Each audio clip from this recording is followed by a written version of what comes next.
नमस्कार मैत्रिणींनो, मी Archana. Stitching with Archana वायबट चॅनलमध्ये तुम्हा सर्वांचं स्वागत आहे. आजच्या व्हिडिओमध्ये हा जो ब्लाऊज आहे तो झटपट आणि सोप्या पद्धतीने कसा शिवायचा आणि परफेक्ट फिनिशिंगसोबत कसा शिवला गेला पाहिजे ते सविस्तर या ठिकाणी मी तुम्हाला दाखवलेलं आहे. तर तुम्हाला जर या ब्लाऊजचं व्यवस्थित स्टिचिंग पाहायचं असेल तर आपल्या चॅनलला सबस्क्राईब करा, इन्स्टा चॅनलला फॉलो करा आणि बघा हा जो ब्लाऊज आहे याचं पूर्ण अस्तर मी जोडलेलं आहे. हे 2 पीस ब्लाऊज आहे. 2 पीस नसेल तर जो वरचा पार्ट आहे सेम त्या पद्धतीची कटोरी राहते. आपण त्याला 1.5 आणि 2.5चा टक्स द्यायचा असतो. बघा, टक्स म्हणजे डाच. बऱ्याच जणींना क्रॉसपट्टी आणि योकपट्टीमधला फरक कळत नाही. क्रॉसपट्टी आणि योकपट्टी एकच, टक्स आणि डाच एकच. अशा काही गोष्टी असतात की त्या बोलल्यावरती समजत नाहीत. तर इथे हा जो भाग आहे कटोरीचा खालचा जो भाग आहे तो मी जोडून घेतलेला आहे आणि याला ओव्हरलॉक करून घेतलेला आहे. तुमच्याकडे ओव्हरलॉकची मशीन नसेल तरीही चालतं. अशा पद्धतीची दाबटीप टाकायला तरीही चालतं. बघा, अशा पद्धतीने दाबटीप टाकलं म्हणजे ब्लाऊजची जी फिनिशिंग आहे वरच्या साईडने परफेक्ट आणि ब्लाऊजचा जो कपडा आहे एकाच साईडच्या डायरेक्शनमध्ये वळल्या जातो आणि डायरेक्शन जे ब्लाऊजचे आहेत एकाच साईडनं आले म्हणजे ब्लाऊज जो आहे तो एकदम व्यवस्थित दिसतो. बघा, कटोरीचा आकार किती व्यवस्थित आलेला आहे आणि बिना डाचाची कटोरी आहे. बघा, याला सेंटर डाच कुठलाही न देता बिना डाचाची कटोरी दिलेली आहे आणि याचं जे कटिंग आहे आपल्या पेपर पॅटर्नवरून कटिंग केलेलं आहे. पुढील एखाद्या व्हिडिओमध्ये तुम्हाला दाखवेलच. एकाच कस्टमरचे 7 ते 8 ब्लाऊज आहेत. सेम याच पद्धतीने स्टिच करायचे होते. तर बघा, साईड पीस या पद्धतीने जोडायचा. साईड पीस जोडताना कधीही कटोरीचा थोडासा कॉर्नर बाहेर आला पाहिजे आणि साईड पीस जोडून घ्यायचा. कटोरीचा कॉर्नर जर तुम्ही बाहेर आलेला असेल तर ब्लाऊज जोडल्यानंतर गळ्याचा जो आकार आहे तो एकदम परफेक्ट आणि व्यवस्थितच येतो. जर तुमचा कटोरीचा कॉर्नर बाहेर आला नसेल तर तो गळा एकदम व्यवस्थित येत नाही. तर बघा, यालाही ओव्हरलॉक केलेला आहे. प्रत्येक वेळेस ब्लाऊज स्टिच केला म्हणजे त्याचा एक पार्ट जोडला की ओव्हरलॉक करणं गरजेचं आहे. तर बघा, आता कटोरीचा 2 पीसचा भाग जोडला, ओव्हरलॉक केलं. साईडचा भाग जोडला, ओव्हरलॉक केलं. त्याचप्रमाणे आता इथे क्रॉसपट्टीचाही भाग आपण जोडणार आहोत म्हणजेच योकपट्टीचा तोही भाग जोडला की ओव्हरलॉक करायचं. तर बघा, आता काय बाहेर आलेलं आहे इथे क्रॉसपट्टीचा जो कोपरा आहे तो थोडासा बाहेर घ्यायचा आहे. अशा पद्धतीने जर जोडलं तर ब्लाऊजचं फिनिशिंग व्यवस्थित येतं आणि जोडल्यानंतरही कुठे धागे दोरे जर बाहेर आले असतील तर तेही एक्स्ट्राचे कट करून ओव्हरलॉक करून मी घेतलेला आहे. मी मगवा सांगितल्याप्रमाणे तुमच्याकडे नसेल तरीही चालतं ओव्हरलॉकची मशीन. ब्लाऊजला फक्त आता आमच्याकडे प्रोफेशनल काम देण्यासाठी ओव्हरलॉक असणं गरजेचं आहे. तर बघा, इथे थोडंसं बाहेर आलेला कपडा होता तो मी कट करून घेतलेला आहे. अर्धा इंच पट्टी खालच्या साईडला सोडली आणि त्यानंतर बघा एक्स्ट्राचं पुन्हा कुठे आलेलं असेल तर तेही कट करायचं. दोरे वगैरे कट करायचे. अर्धा इंच आतल्या साईडला दुमडून घेतलं आणि पट्टी जोडून घ्यायची. अशा पद्धतीने बघा फ्रंट पार्ट किती व्यवस्थित जोडला गेला आहे. सेम साधा ब्लाऊज असेल तरीही याच पद्धतीने आपल्याला जोडायचा आहे. कुठेही याच्यामध्ये काटछाट वगैरे काहीही करायची नाही. पेपर पॅटर्न जे आहे ते आपण या पद्धतीने कटिंग करून जोडले तर ब्लाऊज खूप सुंदर येतो मैत्रिणींनो. तर बघा, दुसरी बटनपट्टी आहे जी की पाठीच्या गळ्यामध्ये निघलेली असते. सेम ती पट्टी घ्यायची आहे जशास तशी. अर्धा इंच कपडा आतल्या साईडला फोल्ड करायचा आणि त्यानंतर इथे पट्टीही जोडून घ्यायची आहे. बघा, पट्टी जोडताना पॉईंटचा वापर करायचा. मशीनला एक प्लेट असते ती पॉईंटमध्ये लिहिलेली असते. त्या पॉईंटच्या वापरानुसार 3च्या पॉईंटने पट्टी जोडायची.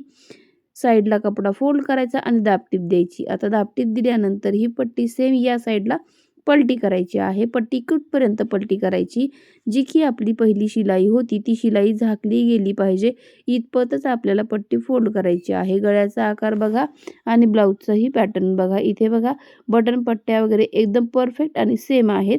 क्रॉसपट्टी सेम. 2 पीसचा भाग कटिंगमध्ये आहे तो सेम. बघा, कुठेही कमी किंवा जास्त झालेलं नाहीये.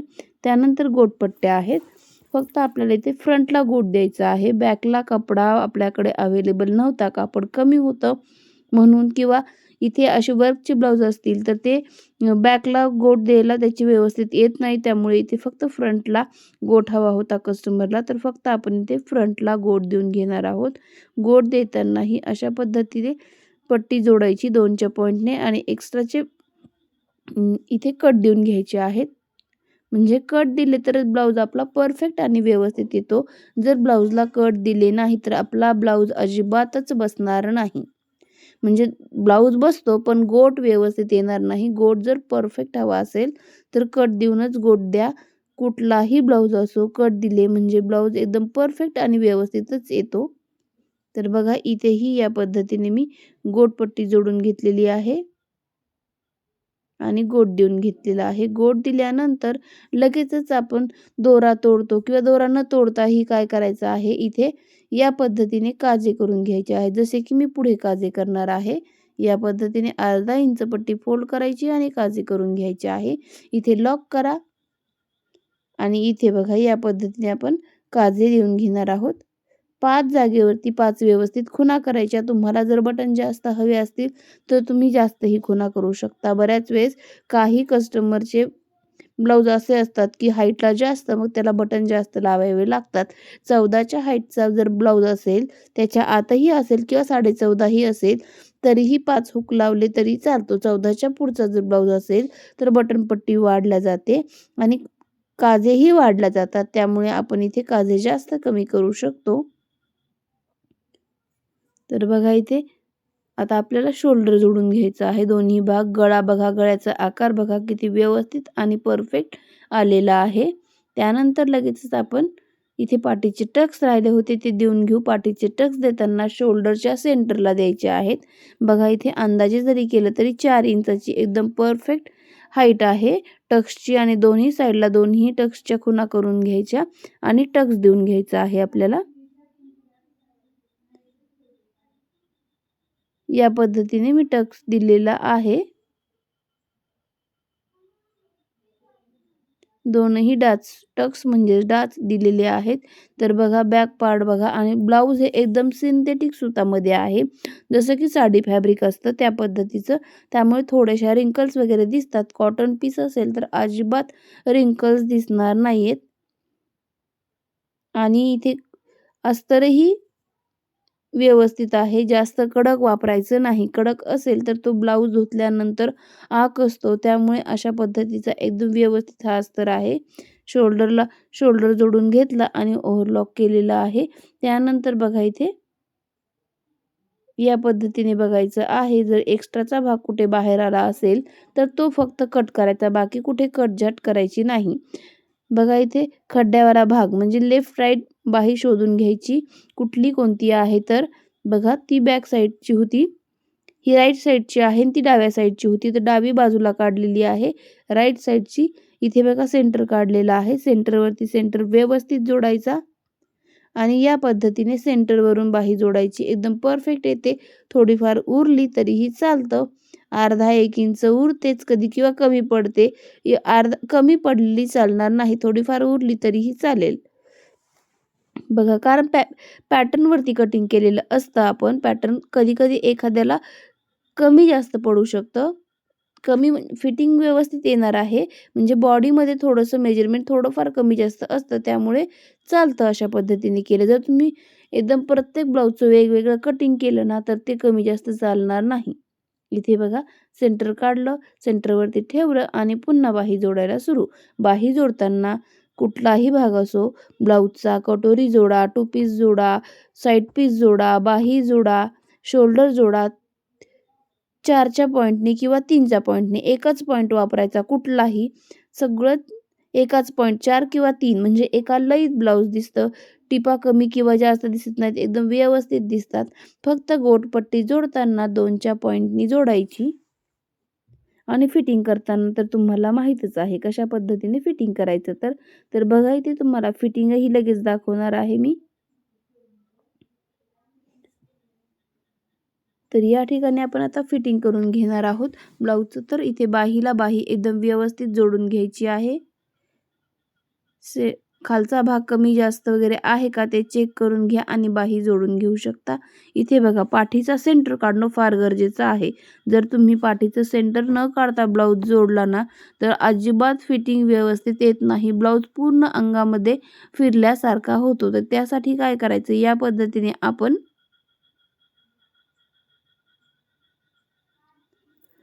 सेंटर काढून बाही जोडून घ्यायची आहे. कमरेपर्यंतचा भाग जो आहे असा सेंटर काढून जोडून घ्यायचा आहे. म्हणजे कुठे कमी किंवा जास्त असेल तर तो भाग आपोआप बाहेर निघला जातो. तर बघा इथे सेंटरवरती जोडलेला आहे. बघा आता एक्स्ट्राचा फ्रंटचा भाग बाजूला निघलेला आहे. तर तो आपण आता इथे कट करून घ्यायचा आहे. त्यानंतर ब्लाऊजची मापे आपल्याला टाकायची आहे. तर ब्लाऊजची मापे टाकताना काय करायचं, दंडघेर घ्यायचा आहे 7 इंच. त्यानंतर बगल घ्यायची आहे 8.25 इंच. या पद्धतीने 8.25 इंचाची बगल आणि त्यानंतर कंबर चेक करूयात. बघा इथपासून कंबर चेक करायचा आहे आणि ही काजाची पट्टी जी आहे ती पूर्ण सोडून द्यायची आहे. बघा काजपट्टी जी आहे ती पूर्ण सोडून द्यायची. इथे किती कंबर आलेला आहे, कंबरापेक्षा आपल्या रेग्युलर 29चं कंबर होतं. 29 पेक्षा 7 इंच एक्स्ट्रा आलेला आहे. 7चा 14 भाग काढायचा आहे. 2.25 तर इथे 2.25चं मार्किंग केलेलं आहे आणि इथेही मी 2.25चं मार्किंग करणार आहे. आणि इथे सरळ टीप टाकून घ्यायची आहे. जर तुम्हाला सरळ मारता येत नसेल तर तुम्ही पट्टीने एखाद दुसरी लाईनही टाकून घेऊ शकता. बघा या पद्धतीने मी सरळ लाईन टाकून घेणार आहे. फिटिंग करताना कुठेही कपडा कमी किंवा जास्त होत नाही. अशा पद्धतीने फिटिंग केलं तर बघा किती व्यवस्थित इथे मी टीप टाकून घेतलेली आहे. ब्लाऊजचं फिटिंग पाहू शकता किती छान झालेलं आहे. एक्स्ट्राचं फॅब्रिक लगेचच मी कट करून घेणार आहे, म्हणजे आपल्याला ओव्हरलॉक करायला सोपं जातं. बघा सरळ लाईनमध्ये फिटिंग झालेली आहे. ब्लाऊजचं फिनिशिंग बघू शकता. खूप छान इथे कटोरीचा उभार आलेला आहे. बघा बॅक पार्टही बघू शकता कशा पद्धतीने आलेला आहे. तुम्हालाही माझा व्हिडिओ आवडला असेल तर आपल्या चॅनलला सबस्क्राईब करा, कमेंटमध्ये कळवा पुढे कसा व्हिडिओ हवा आहे तर तुम्हाला. श्री स्वामी समर्थ.